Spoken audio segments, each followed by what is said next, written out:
기도드리고 말씀 듣겠습니다. 주님, 감사합니다. 주님의 날, 특별히 이 한가위 명절 가운데 주님의 날 저희가 맞을 수 있도록 또 우리가 함께 예배드릴 수 있도록 저희를 인도하시니 감사드립니다. 이 시간 오직 주님을 예배하는, 주님에 대한 우리의 사랑과 또 경외심이 담긴 그런 예배 되기를 원합니다. 성령과 진리로 우리와 함께하여 주옵소서. 이 부족한 종 붙들어 주실 줄 믿고 감사하며 우리 주 예수 그리스도의 이름으로 기도합니다. 아멘. 우리 한민족 최대의 명절인 한가위를 맞아 모든 성도님들의 삶과 가정에 하나님의 은총이 가득하시기를 주님의 이름으로 축원합니다. 오늘은 원래 준비했던 설교 원고를 무시하고 짧고 굵게 핵심만 전하는 설교를 하려고 합니다. 추석 명절 가족들과 함께 하시는데 길고 지루한 설교는 영 별로일 것 같고, 제목이 오늘 니무롯처럼 바울처럼 이렇게 정했는데, 설교 원고를 다 적어놓고 제목에 대해서 고민을 하기 시작을 하다가 제목을 이렇게 정해 놓고 나서 보니까 오늘 아침에 불현듯 그런 생각이 들었습니다.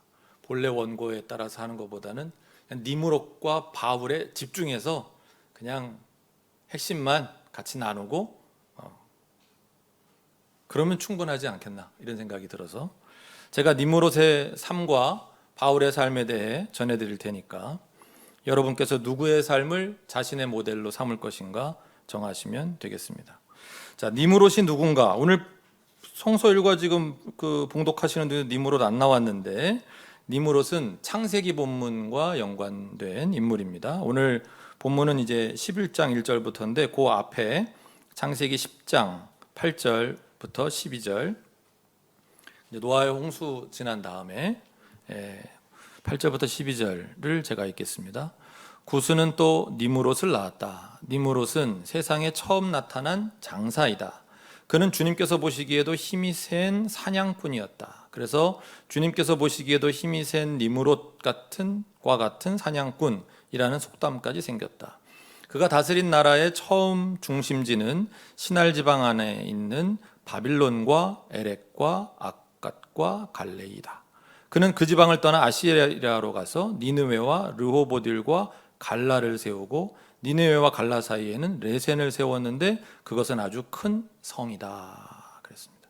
그러니까 이 니무롯이라고 하는 인물은 금방 거기 나온 것처럼 바벨론의 제국을 건설한 인물로 알려져 있습니다. 그냥 도시를 막 세우고 다니잖아요. 근데 이 사람이 폭군이었던 거죠. 그리고 두려워할 만한 사냥꾼이었고, 대개 제국을 세우는 인물들이 그런 인물들이죠. 근데 이 사람의 가장 중요한 역할은 뭐냐? 도시의 건축자였다는 거예요.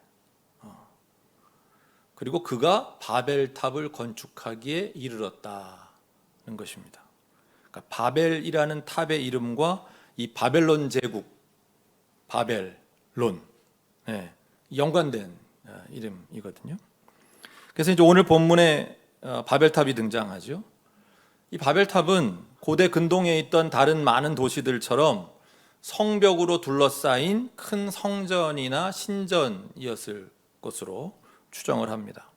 그러니까 이렇게 탑을 쭉 하늘 끝까지 닿도록 탑을 쌓으려고 한 이유는 뭐냐 하면, 이게 신들의 왕국에 도달하기 위해서 설계된 흑벽돌 계단식 탑인 거죠.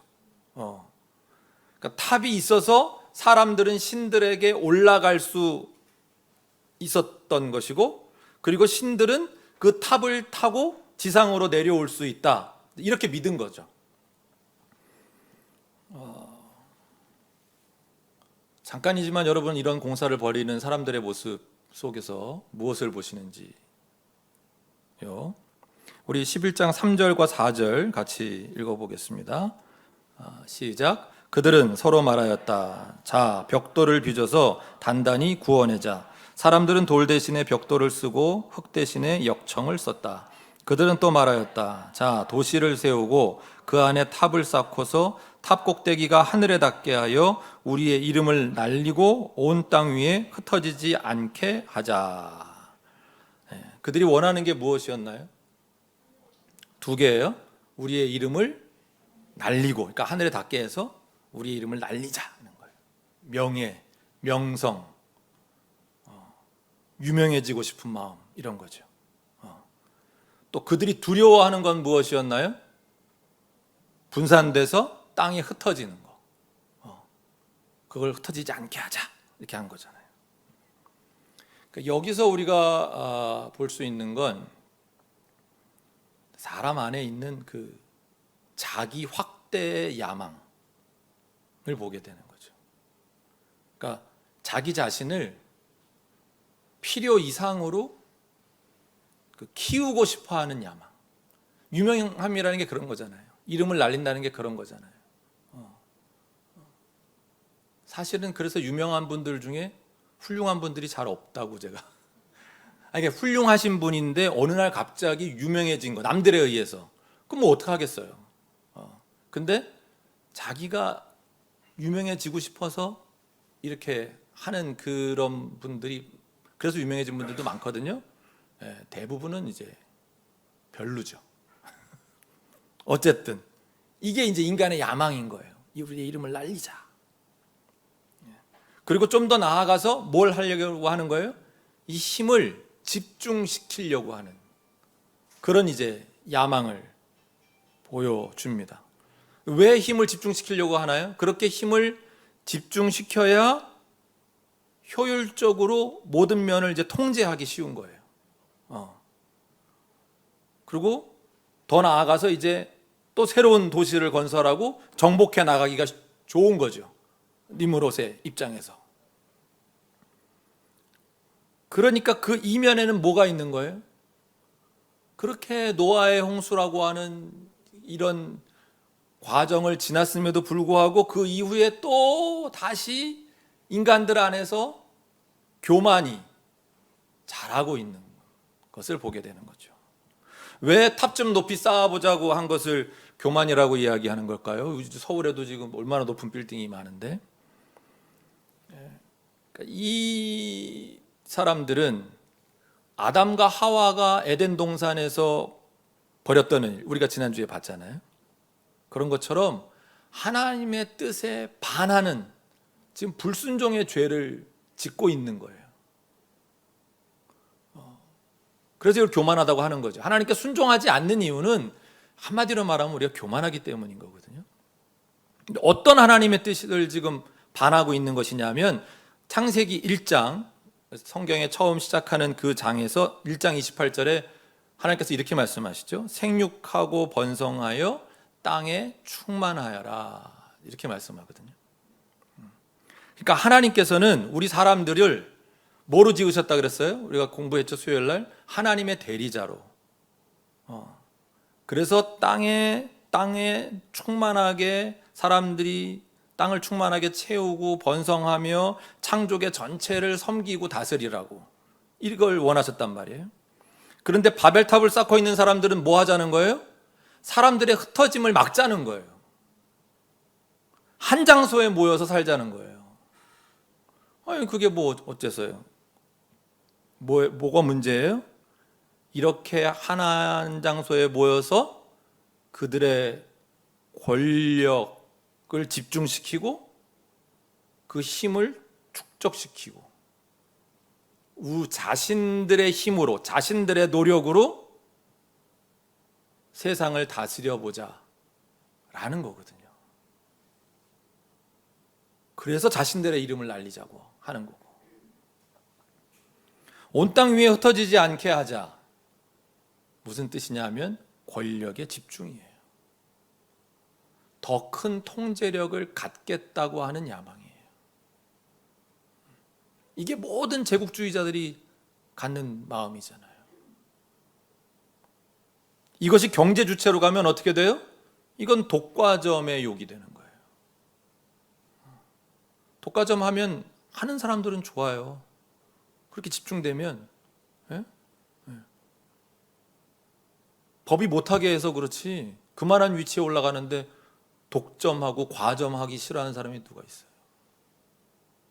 사회 전반으로 보면 이게 권위주의예요. 바벨탑 사건은 일종의 권력의 우상이라고 본다면 이 권력의 우상이 얼마나 세상을 망가뜨릴 수 있는지 그 위험함을 주목하시는 하나님, 이걸 보여주는 거예요. 하나님이 뭐 도시를 건설하는 것 자체가 잘못됐다 이런 말씀은 안 해요. 그러니까 뭐 도시 자체가 문제다, 저도 그렇게는 말씀드리지 않겠어요. 그러나 이 도시가 갖고 있는 속성상 얼마나 위험함이 거기 도사리고 있는지는 우리가 알고 있어야 된다는 거예요. 그리고 이런 인간의 행동이 하나님의 뜻과 정면으로 위배된다라고 하는 걸 우리에게 이제 이 본문이 보여주는 거예요. 하나님의 뜻은 뭐예요? 권력이 나누어지는 거예요. 온 세상에 충만하라는 게 그거예요. 하나님은 우리가 다 퍼져 나가기를 바라시는 거예요. 물론 이 권력 집중에 반대되는 일, 즉 권력을 위임하고 권한을 나누고 이러면 때로 혼란을 일으켜요. 저도 제가 갖고 있는 권한을 우리 최 목사님에게 나누고 이러면 여러분들이 혼란스러워하시죠. 우리 목사님이 목회하기가 이제 싫은가 보다 이렇게 생각하시죠. 네. 그건 이제 사도 바울이 받았던 첫 번째 오해이기도 한데요. 오늘 고린도후서에 보면 어쨌든 때로 혼란이 일어나기도 하고 효율적이지 못하기도 해요.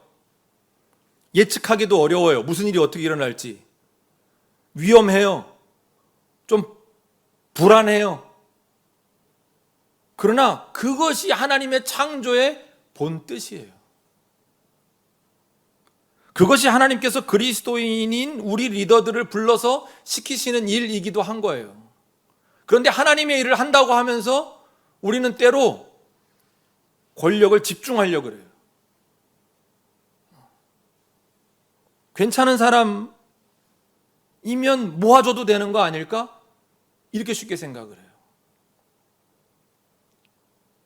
이 창세기 본문에서 발견하게 되는 한 가지 좀 웃음 포인트, 그거는 5절인데요. 그들이 세우려고 했던 탑은 자신들에게는 거대하게 보였어요. 그래서 신에게까지 닿을 수 있다고, 하나님에게까지 닿을 수 있다고 스스로는 생각을 했는데, 정작 하나님 편에서는 그 탑이 얼마나 낮았던지 얼마나 작았던지 그 도시와 탑을 보려고 내려오셔야만 했어요. 저만 재밌나 봐요. 여러분, 우리는 그렇게 작아요. 여러분, 우리는 우리 자신의 자리를 알아야 돼요. 네. 하나님과 같이 되려 해서는 안 되는 거예요. 권력은, 파워는, 힘은 이건 오직 주님께 돌려드려야 함을 고백해야 하는 것이죠. 권력은 결코 소수의 사람들에게 집중되어서는 안 되는 거예요. 인간들에게는 권력을 제대로 다룰 능력이 없어요. 그걸 인정해야 우리는 이 니므롯을 비롯한 이 시대의 사람들과 똑같은 죄를 범하지 않는 거예요. 자, 다시 본문의 요지로 돌아가서 하나님이 바라신 세상의 모습은 앞서 창세기 1장에서 지시하신 것처럼 사람들이 온 세상에 흩어져서 모든 동식물들, 모든 생명들과 함께 생육하고 번성하여 땅에 충만한 상태, 이걸 하나님이 원하시는 거예요. 그러니까 이거는 권력의 분산과 같은 모습인 거죠. 서로 협업하는 거예요. 동등한 그런 대등한 관계 속에서 서로 협력해가는 거예요. 서로를 존중하는 거예요. 그런 속에서 평화롭고 질서를 잡고 서로에게 덕을 베푸는 상태를 하나님이 원하시는 거예요. 자기 자신을 위해 권력을 집중하는 것과는 이건 정반대의 마음인 거죠. 나의 명성을 얻으려는, 내 이름을 날리려는, 내 영향력을 확대하고 싶은 그런 마음과는 정반대의 마음이에요. 창조계 모두의 풍성함을 얻으려는 것이거든요. 본문 8절에 하나님이 사람들을 흩으시잖아요. 이걸 그동안 우리는 형벌처럼 봤어요. 그래가지고 뭐 어떤 그림 이런 거 보면 막 하나님이 사람들을 흩으시느라고 막 번개를 치고 막 바벨탑을 쪼개버리고, 사실 오늘 본문에 그런 말씀 하나도 없거든요.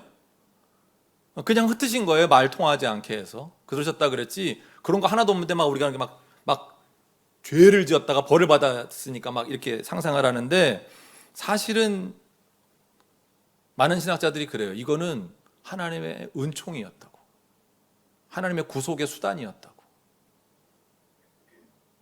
하나님께서 사람을 흩으셔서 어떻게 하신 거예요? 다시 땅을 충만하게 하는 일을 하신 거예요. 그 결과 오늘처럼 사람과 문화가 다양한 모습으로 세상을 아름답게 수놓고 있는 거예요. 아시아는 아시아대로, 아프리카는 아프리카대로, 남미는 남미대로, 다 너무 고유하고 다 너무 아름답고. 만일 니므롯을 비롯한 이 사람들이 의도한 대로 그 탑을 완성했다라면, 그래야 6절에 나와 있는 것처럼 이후로는 하고자 하는 것은 무엇이든지 하지 못할 일이 없게 되었다라면, 지금 우리는 어떻게 살까요? 그 교만과 죄가 만들어낸 그 공포 속에 살 거예요. 그 일원화된 권력의 공포만을 경험할 수 있었을 거라고요. 가끔 그래서 하나님은 우리의 고집을 꺾으세요. 이건 우리를 향한 그분의 긍휼이 너무나도 크기 때문인 걸 우리가 깨달아야 돼요. 물론 고집을 세웠던 사람 입장에서는 꺾이는 거에 대한 아픔이 있죠. 그러나 그때는 꺾어 주시는 것이 은혜이고 은총인 줄로 믿습니다. 내버려 두셨으면 어떡할 뻔했어요. 그 C.S. 루이스의 유명한 작품이 굉장히 많지만 그 스크루테이프의 편지라고, 그 작품 4장인가에 보면 기도에 대한 이야기가 나오거든요. 근데 거기 사단이 겁내는 기도와 그렇지 않은 기도 이렇게 나와요. 근데 우선 사단이 겁내지 않는 기도의 대표적인 유형이 뭐냐 하면 어떤 느낌, 어떤 감정을 추구하는 기도예요. 예를 들면 이런 걸 얘기를 해요. 용서를 간구하는 기도를 우리가 드렸는데 끝나고 나서 용서를 받았구나 라는 느낌이 있으면 만족하는 기도.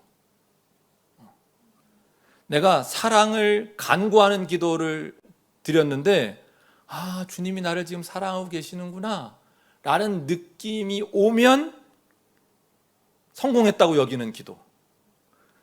우두머리 사단은 계속 그런 기도만 하게 하라고, 그런 기도 속에서 너는 기도 생활을 잘하고 있다고 여기게 하라고 새끼 사단한테 지시를 해요.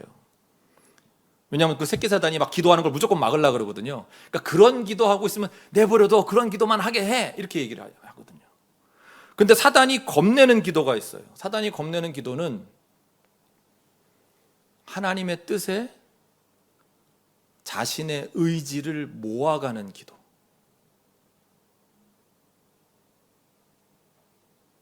이런 기도만 안 하고 있으면 기도를 막지 말라 그래요. 근데 우리가 대부분 하는 기도는 뭐예요? 내 뜻에 하나님의 뜻을 끌어맞추려고 기도하거나, 아니면 그냥 기도했더니 뭔가 응답받은 느낌이야, 마음이 편안해졌어, 내 마음이 기뻐졌어, 울음이 났어. 그런 기도는 사단이 겁을 안 낸대요. 하나님의 뜻에 자신의 의지를 모아가는 기도, 자신의 뜻을 하나님의 뜻으로 조율해가는 그런 기도, 사단이 이걸 가장 겁낸다 그래요. 근데 생각해보면 정말 그럴 것 같아요. 우리의 의지를, 우리 의지가 뭔지는 몇 주 전에 배웠으니까, 우리의 의지를, 그 하기 싫은 걸 하게 하는 그 의지를 하나님의 뜻에 맞도록 조율해가고 세워가는 그런 그리스도인들이 하나 둘 늘어간다 그러면 사단이 얼마나 벌벌 떨겠어요.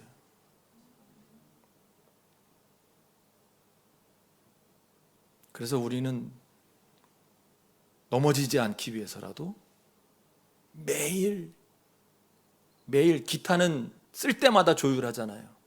기타는 매일 쓸 때마다 조율하는데 왜 여러분 마음은 매일 아침마다 하나님께 조율하지 않으시냐 이거예요.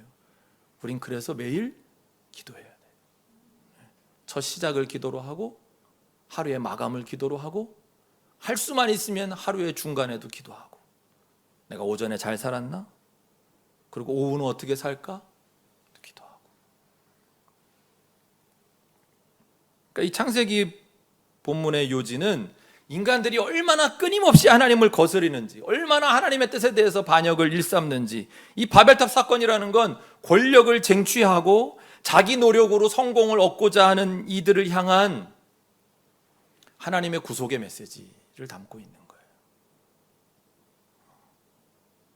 우리에게 물으시는 거죠. 하나님과 함께 일할 것인가? 아니면 그분을 거역하면서 일할 것인가? 자, 이제 사도 바울입니다. 오늘 그 마가복음 본문에 의하면 그 엄청난 그 환란 이제 등장하잖아요.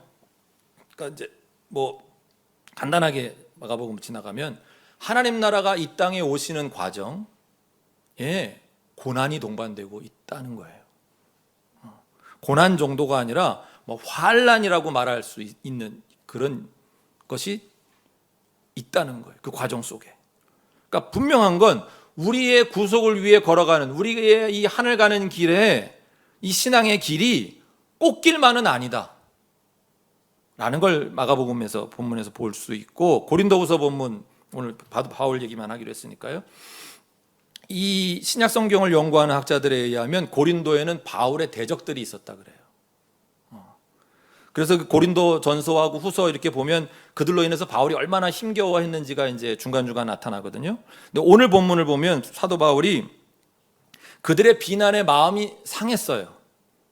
이 표현이나 이런 걸 보면 마음이 상했지만 결코 포기하지 않았어요. 자신이 전하는 복음도 포기하지 않았고 그들에게 약간 부안해동하는 그 고린도 교인들도 포기하지 않았다는 걸 우리가 볼 수 있어요. 1절, 이 직분, 우리는 하나님의 자비를 힘입어서 이 직분을 맡고 있으니, 이 직분은 사도 바울은 자신의 직분이 이 고린도후서 3장 8절에 보면 성령의 직분이다 그랬고 9절에는 의를 베푸는 직분이라 그랬고 5장 18절에는 화해의 직분이라 그랬어요.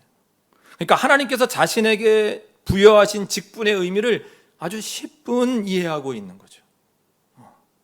그러기에 사도 바울에게는 이 직분이야말로 그가 사역자로서 흠없는 생활 방식을 영위하는 이유이고 기초라고 하는 걸 밝힌 거예요. 그러면서 이 1절부터 몇 절 이렇게 보면요, 1, 2절 주로 자신의 그 대적들이 사도 바울에게 퍼부은 그 비난이 5가지나 되는 그 비난에 대한 이제 답을 쓰고 있는데요. 1절 마지막은 이렇게 되죠. 그러므로 우리는 하나님의 자비를 힘입어서 이 직분을 맡고 있으니 낙심하지 않습니다. 무슨 얘기냐면 그의 대적들이 아까 제가 잠깐 말씀드린 것처럼 바울이 이제 사기가 저하돼 가지고 사역에 영 예전 같지 않아. 사도 바울 냉담해졌어. 저 낙심해가지고 말이야.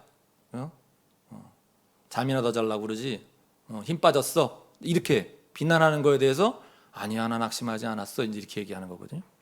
2절, 우리는 부끄러워서 드러내지 못할 일들을 배격하였습니다. 무슨 얘기냐면 고린도에 온 그 바울의 대적들이 바울이 부끄러워서 드러내지 못할 일을 했다고 공격을 하고 있는 거예요.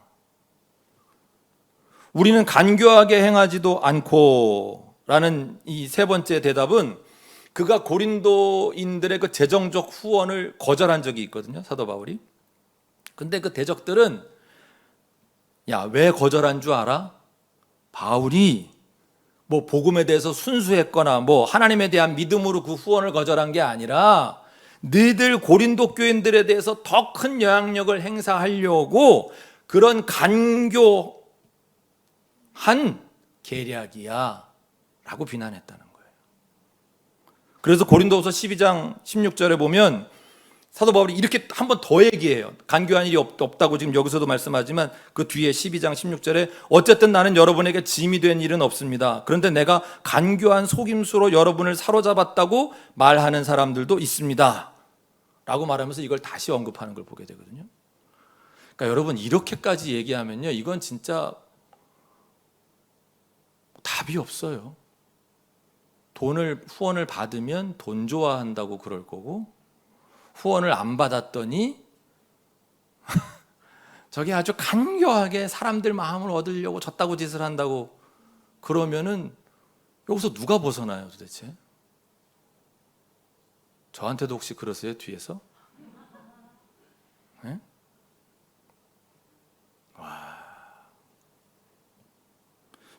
우리끼리 하는 얘기지만 돈 싫어하는 사람 없어요. 근데 여러분 정말 그 돈이 눈앞에 있는데 내가 그냥 받기만 하면 되는데 그 이익을 취할 수 있는데 모르겠어요. 여러분들이 정말 정치 구단이면은 혹시 내가 이걸 안 받는 게 이 사람들한테 더 큰 영향력을 행사할 수 있는 길이야, 나중을 생각해서 지금은 안 받아야지 이러시는지 모르겠는데 모르겠어요. 네. 제가 정치 구단으로 보이나요? 뭐 목사님들 중에서 정치 구단이 있을 테니까 뭐 모든 목사님들이 다 안 그렇다고 제가 단정은 못 짓겠지만, 아니, 이런 프레임을 씌워버리면 누가 벗어나요 여기서? 받았다고 뭐라고 할 거고 안 받는다고 또 이렇게 얘기를 하면 어쩌라고요? 어쩔까요? 그냥 많이 받을까요? 그냥 많이 받고 끝낼까요?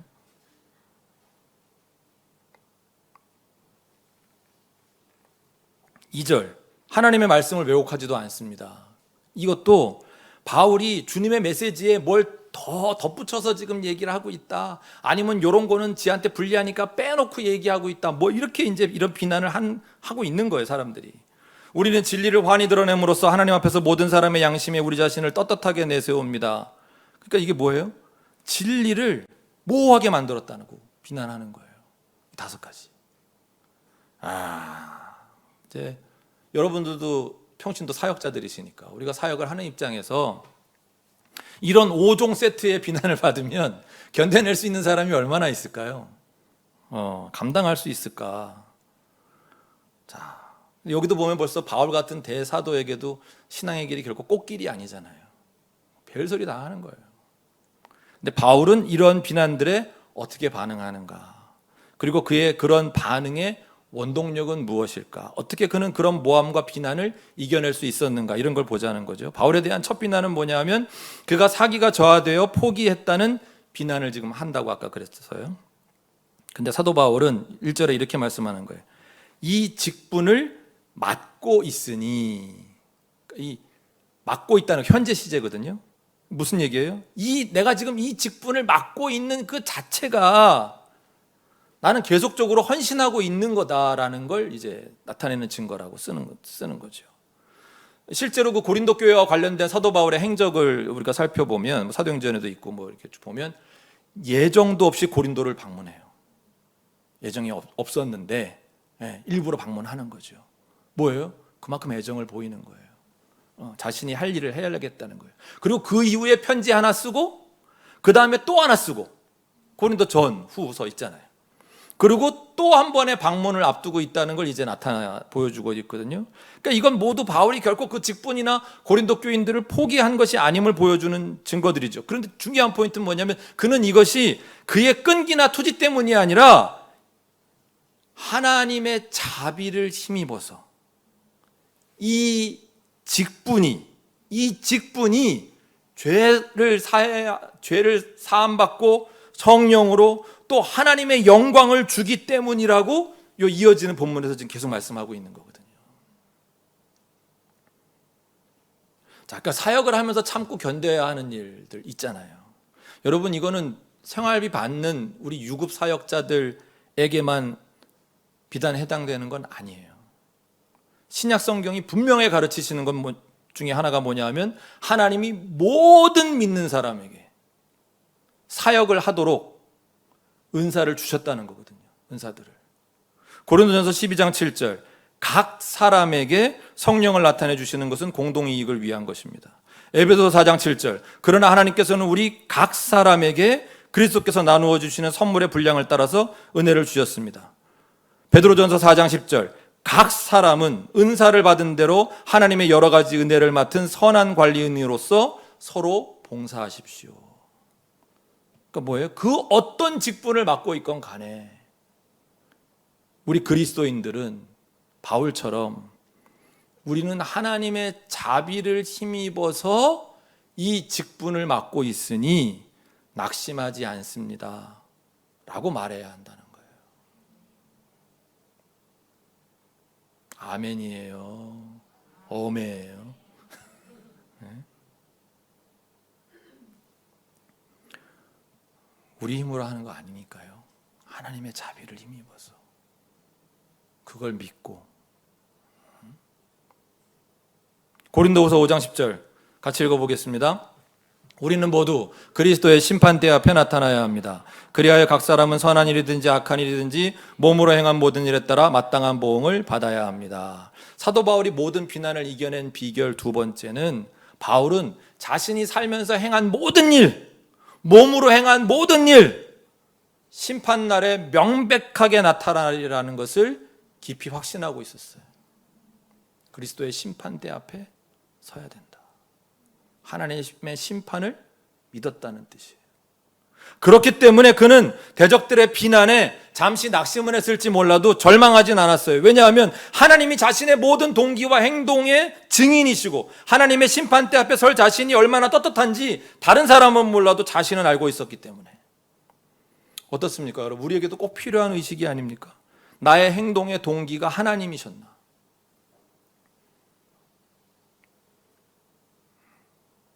스스로에게 묻고, 정말 그랬다면 나는 심판 앞에 떳떳하다. 그렇다면 나는 그 어떤 비난에도 주눅들 이유가 없는 거예요. 그 어떤 비난에도 멈출 이유가 없는 거예요.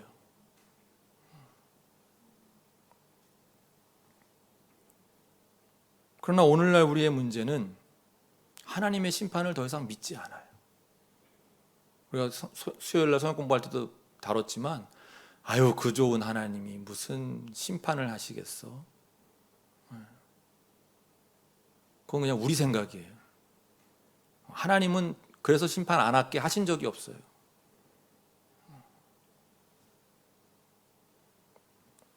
우리가 믿지 않는다고 심판이 없어지면 참 좋아지겠지만, 좋은지 모르겠지만, 우리가 믿지 않는다고 해서 하나님의 심판이 없어질 일도 없고요.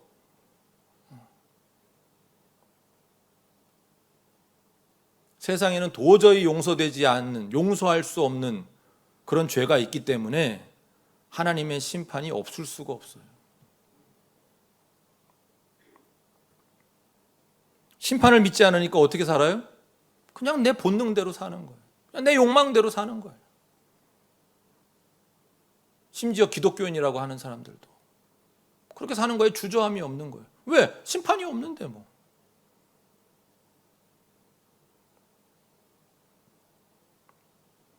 여러분, 우리가 이렇게 살아가면 우리의 신앙생활은 점점 더 껍데기밖에 안 남지 않겠어요? 3절 4절 같이 읽겠습니다. 우리의 복음이 가려 있다면 그것은 멸망하는 자들에게 가려 있는 것입니다. 그들의 경우를 두고 말하면 이 세상의 신이 믿지 않는 자들의 마음을 어둡게 하여서 하나님의 형상이신 그리스도의 영광을 선포하는 복음의 빛을 보지 못하게 한 것입니다. 이 세상의 신이 그랬죠. 누구예요? 우리가 사단이라고 우리가 흔히 통칭하는 악한 세력, 악한 인격, 악한 자, 돈, 섹스, 권력이라고 하는 그 3대 우상 뒤에 숨어 있는 그 악한 자, 그것들이 복음의 빛을 보지 못하게 한다고 하십니다. 거듭드리는 말씀입니다만, 그래서 우리는 우상을 조심해서 다뤄야 돼요. 돈 필요하지요. 중요하지요. 섹스 필요하지요. 중요하지요. 권력 필요해요. 중요해요. 그래서 이 우상들은 무조건 배척할 수가 없는 거예요. 있긴 있어야 돼. 다 필요 없어. 이렇게 해결책이 아닌 거예요. 그래서 더 어려운 거예요. 필요하고 중요한데 그렇지만 우리가 그 우상들에게 잡아먹히면 안 되니까 이것들을 어떻게 대해야 되는가, 어떻게 다룰 것인가가 우리에게 굉장히 중요한, 우리 삶에 있어서 또 신앙생활에 있어서 너무나도 중요한 일이 되는 거죠. 다시 4절. 사람이 하나님의 말씀에 눈먼 것은 어떤 인간적 결함 때문이라기보다 사단의 활동 때문이다라고 바울이 말씀했는데, 이 세상의 신, 여기서 세상으로 번역된 단어가 정확하게는 영어로 age의 의미에 더 가깝다 그래요. 그러니까 이 세대의 신 또는 이 시대의 신, 뭐 이렇게 번역해야 되겠죠. 그러니까 엄밀하게 말하면 세상의 신은 아니에요. The God of world, 이런 세상의 신이 아니라고요. 시대. 그러니까 세상은 하나님이 선하게 창조하셨기에 성경은 언제나 세상을 긍정해요. 우리의 육체를 비롯한 이 모든 물질을 긍정한다고요, 성경은. 그것에 그 사단이 씌웠다고 얘기하는 게 아니에요. 이 악한 자는, 이 세상의 신은, 그러니까 시대라고 하는 거에 갇히기 때문에 그 힘이 제한될 수밖에 없어요. 이 제한된 힘을 사용하는 사단을 누가 이겨내는 거예요? 하나님께서 이겨내게 하시는 거예요. 우리를 통해.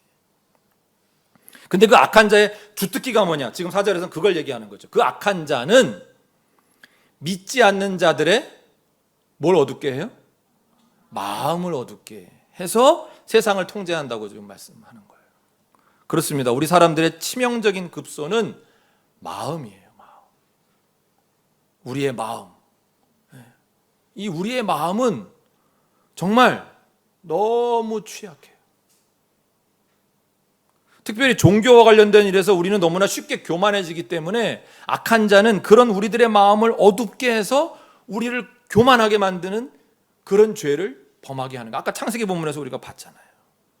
그러니까 우리가 기억을 꼭 해둬야 돼요. 우리 믿는다는 사람들 안에서도 이 교만으로 인해 하나님의 뜻을 분간치 못하는 경우를 우리가 발견하게 되고, 이 교만하게 하는, 마음을 어둡게 하는 사단의 계략은 오늘날도 잘 통한다라고 하는 것을. 설교를 정리하겠습니다. 어떻습니까, 여러분? 니무롯처럼 사는 것과 바울처럼 사는 것, 뭐가 더 좋아 보여요? 니무롯이 좋아 보이죠. 네. 멋있어 보이잖아요. 이름을 날리고 권력을 잡고 권력을 집중하고 힘을 쓰고. 지난주 본문이 떠오르죠. 먹음직하고 보암직하고 탐스럽기도 한, 그건 뭐라고요? 우리의 눈에 그렇게 보이는 것들은 정말 거진다. 99.9999% 그건 사단의 유혹이라고 생각해야 돼요. 아닌 경우가 거의 없어요.